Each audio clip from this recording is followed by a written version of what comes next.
right, how you guys doing, man? You just got through the first section, pilot training. Pretty intense. Did you dig into it? Yeah, pretty heavy duty, man.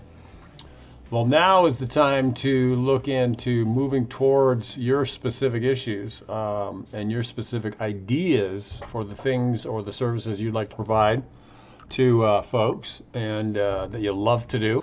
But we are in Module 4, and this is the beginning of Section 2, taking off and flying. So we want to learn how to actually do this stuff. Now we've gone over a lot of the stuff that has to do with how we're thinking and what are the thinking processes that best serve us in achieving our goals. So anyways, background and biography. So before we get into your specifics, I'm just going to go through a little bit of my history and what it was that I did and how my journey was successful.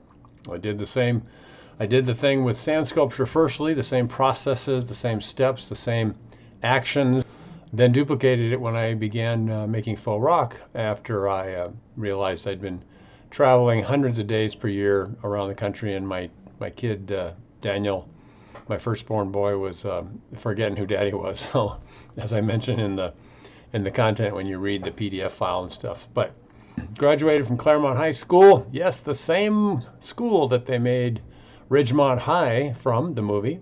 The actual same school that they did the research on to make Ridgemont High. How about that?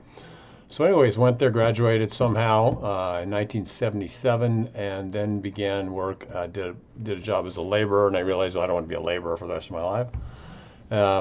Dinking around, worked at a pottery studio, I fired pottery for a college, and I also worked at a clay factory, and I'll go in here, and then ended up being a dental technician student sort of thing, apprentice at my uncle's lab in University City, San Diego area. And while I was a dental tech, I continued to work at finding out what I love to do for a living. I love doing photography, so I got into that. And scuba diving, did some of that, and was able to have a job that paid the bills at my own apartment and paid for everything with the dental tech income. It were long days, long hours, and it wasn't fun. And that was where, again, I had to challenge the parts of my thinking that were difficult and hard, where I wasn't so happy because you work so hard, 40, 50, 60 hours a week, and then you'd have extra $20 at the end of the bills.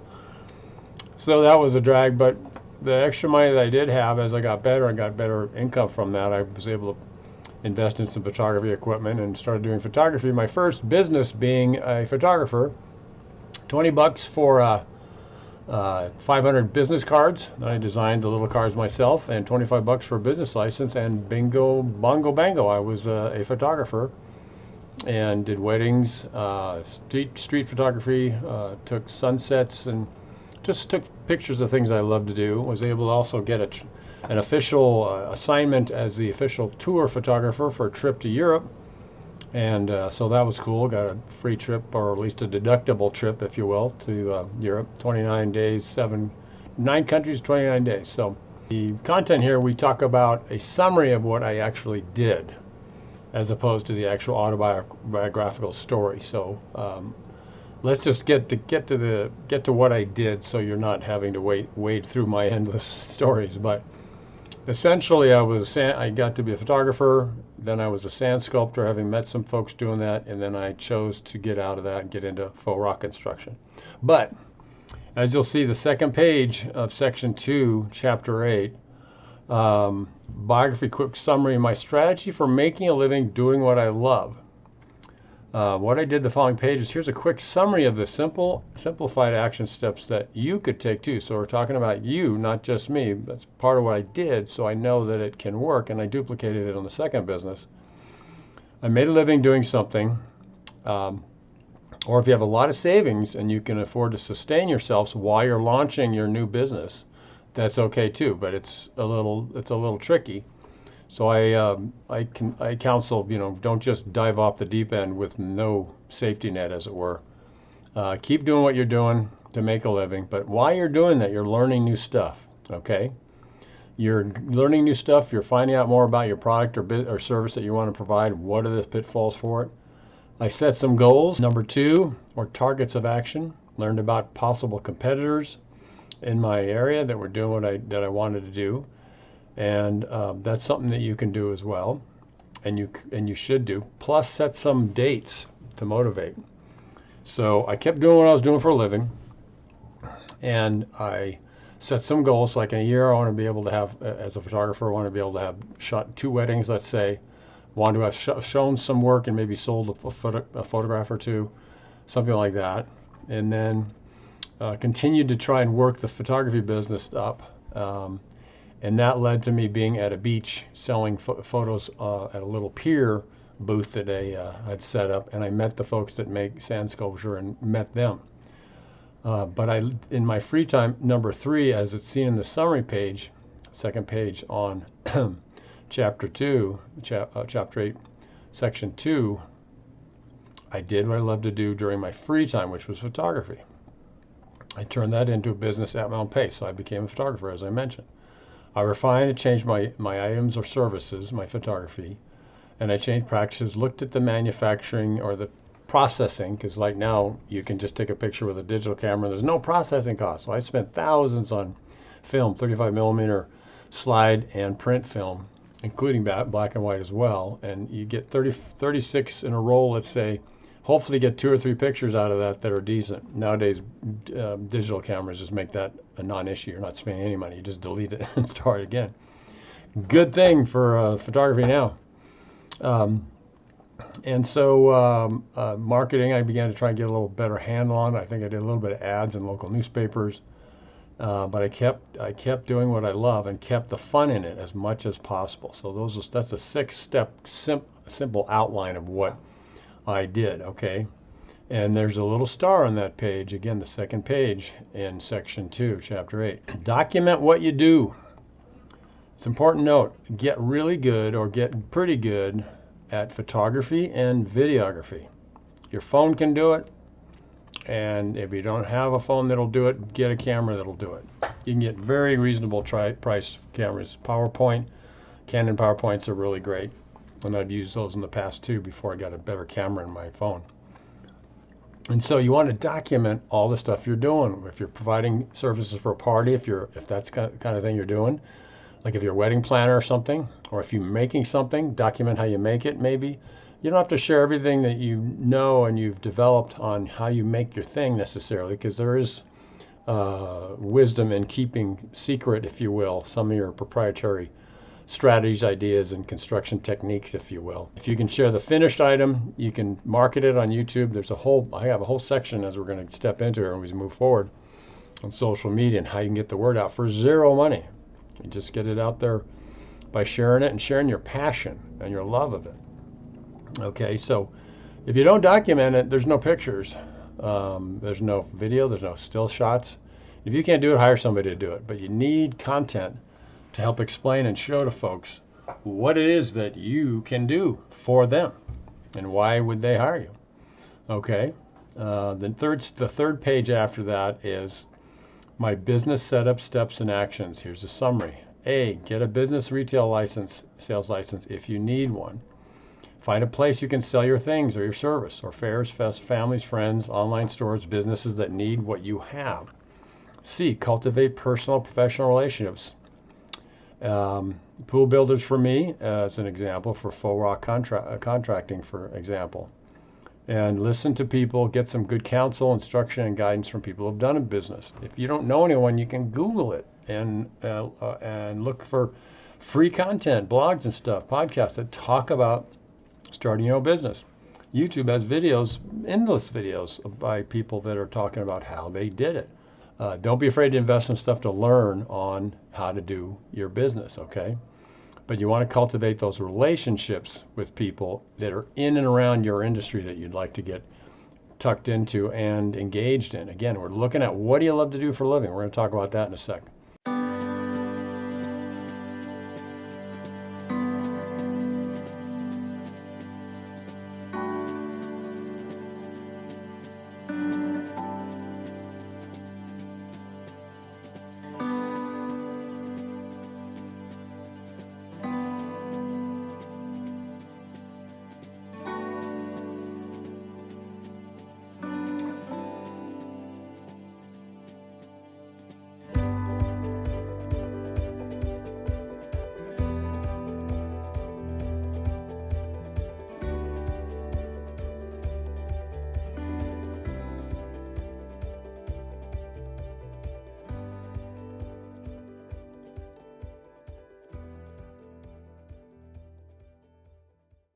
Spend time educating yourself, number D, or letter D, educating yourself in the best business building and management strategies and practices with YouTube videos, TV shows like The Profit, Shark Tank, Restaurant Impossible, and blogs, podcasts, and books. Start learning basic business practices.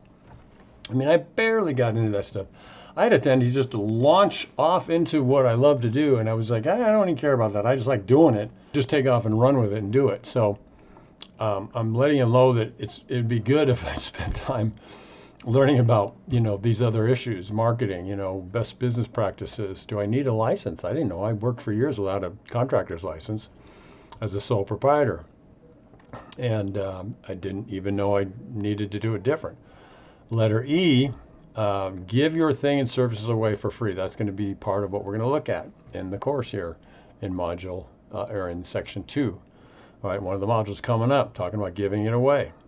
Find a way to make some noise and get positive media attention. That I did also because I would provide my services, which was sand sculpture firstly, for free. And they would be for good events, special events. I'd do a sand sculpture for them for free. And the biggest one was one in Ocean Beach, California, that ran for 7 years in a row. And that I got the Coastal Commission and the people to donate front-end loaders, big heavy equipment to make a huge 5,000-ton pile. Got the whole community wrapped around and excited about it. So we ended up doing this beach project, just like where I first met the sand sculptors that got me going in sand sculpture, which you'll see in the pages ahead when you look through the content here, okay? So get a business license, A, if you need one. Find places where you can sell your thing or services. That starts off with your warm market, as they call it, and direct marketing, family, friends, online stores. Etsy is a place you can put your stuff out there and set up a little store. Businesses that need what you have. If you'd love to do it and no one wants it, you can just do it, but it's a hobby. It's not a business. And it's not going to garner any great value, and maybe it will, but it's much harder, much more rare. It does happen. So license, find a place to sell it, cultivate good relationships, spend time educating yourself on business practices, give it away, all right, that's part of marketing, and make some noise by providing and donating your service, your thing or your services for a good cause, a charity of some sort, a church, what have you. And find business that customers and clients that can help you in those businesses in some way. So there's businesses that help you get customers, and that's part of the networking process you can develop, okay? So on the weekends I did my photography, to summarize on this third page, and I did photography on the boardwalks in San Diego, then I backpacked in the Sierras, snow skiing, all things I love to do. Again, I'm doing what I love to do, right? Do what you love to do. So I ended up putting photography together and designing a product, trying to get the right size, how much it costs, pricing it out. Didn't make a bunch of money, but I did sell some stuff. And I learned a lot about owning your own business and being your own boss, which is really the coolest thing. There's also tax benefits. When you talk to your expert, they'll tell you what you can deduct when you have your own business and stuff. And that opens up a whole new opportunity for those of you out there who are just on an hourly paid basis. That doesn't give you much stuff. When you own your own business, you now can deduct legally a lot of different things because they're part of doing your business. It's like the one last leftover thing that gives us out here and citizens out here in the country a chance to cut down on our tax liability. Because why? We're wanting to build businesses. Well, those businesses generate taxes, so the government sort of incentivizes that by giving businesses a chance to deduct things. So that's something that your expert person can talk to you about. So you can look through my story and read it through. I've kind of summarized it real quick here, but photography first, and I got photographs here in the content you can look at. Now I come to pause here, and that's page 20 in this module. And it says that I have polycystic kidney, which I had mentioned earlier in this course, and it finally kicked in and I couldn't work anymore. My kidneys didn't work anymore, so I had to go on dialysis. It began with a nephrectomy, severe pain, wrenching pain. Took my kidney out, went right on dialysis, and then I was on dialysis for 9 months. And then my wife donated a kidney to me, so I got one of hers. And it matched. There's factors that they have to have that match for you to be able to get a donor's kidney in. So we had enough for that to match, so I got her kidney. So I was off. The machine, as I call it, and there's some pictures there of me doing that. The point I'm making is you're doing your thing, and as you probably know, if you've lived any number of years, that life throws you curveballs and surprises. So I've kept going throughout this whole ordeal. I'm now 65 the next few months, and I've had 2 kidney transplants. I've had a brain bleed and almost died, was on a ventilator last year, and so medical stuff, it just comes, and if you survive it, it goes, hopefully. And I'm not in any pain, and I'm not on dialysis now, but I went for another 19 months on dialysis when my wife's kidney finally failed. So I paused and put this into this part of the course, just to acknowledge that life happens. God laughs when we make our plans, I've heard it said, and so I don't think he laughs when we suffer. That doesn't sound right, but anyway, we think we have control over our worlds and we can do what we want. It's all going to work out. It doesn't always work that way, is the point of this little pause here. But so I kept doing it, make it work. I did sand sculptures actually while I was on dialysis in New York City. I'd go dialyze, and it's 4 hours sitting in a chair while the machine cleans your blood, and then you get back out and you can go do your job, whatever, and you have to do that 3 days a week. So I did that while doing sand sculpture. So I kept going. You just keep going.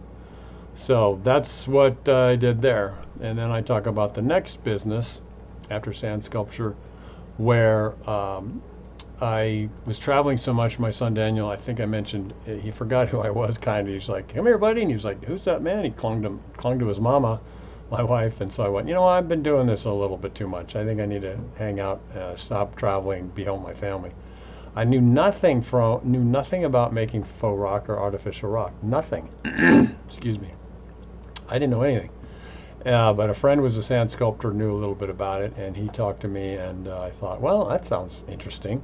So I flew out to Arizona, and I looked at one of the jobs he was doing and talked to him about it, and I went, well, that seems like I could probably do that. I could figure that out. I'm a sculptor. I can carve things into any shape you want, animals, trees, mobile phones, cell phones, computers, tents, flowers, all the animals at a fairgrounds, the whole gamut of subject matter I'd tackled pretty much. And so I knew I could probably make a rock. So that launched my second business. The sand sculpture, by the way, generated multiple millions of dollars in gross sales, and has helped me get a house and keep my family going in spite of my medical challenges for 40 years. So the next new business was the faux rock business, and then I'm still a sand sculptor, so I'm doing what I do to pay the bills, but then I'm also looking at a new opportunity, and I'm going to go ahead and learn about that while I'm being a sand sculptor. So I continue to make sand sculptures, but I was also researching, learning, practicing. I would learn all I could. There wasn't a lot out there on faux rock construction outside of $5,000 or $8,000 full course things where you had to fly somewhere, Florida or wherever, to get a training and stuff, and I didn't have the money for that. So I kind of learned on my own, just trial and error at my house. I'd make stuff and experiment, and so I'm kind of self-taught when it comes to the faux rock business. But that was what started, and you see in the pictures and stuff examples of the work that we've done. So there's a star here on page 24, it looks like, and it says really important. So what are you thinking? So this gets back to this thing. What are you thinking? All right. So let's just pause here before I move forward and give you a break. So let's just think about that. How was your thoughts? What are you thinking about? So I'm going to take a break now because I'm almost 20 minutes, and you can ponder what I've talked about already and read through the content there, and then we'll start up on this page 24, and continue on.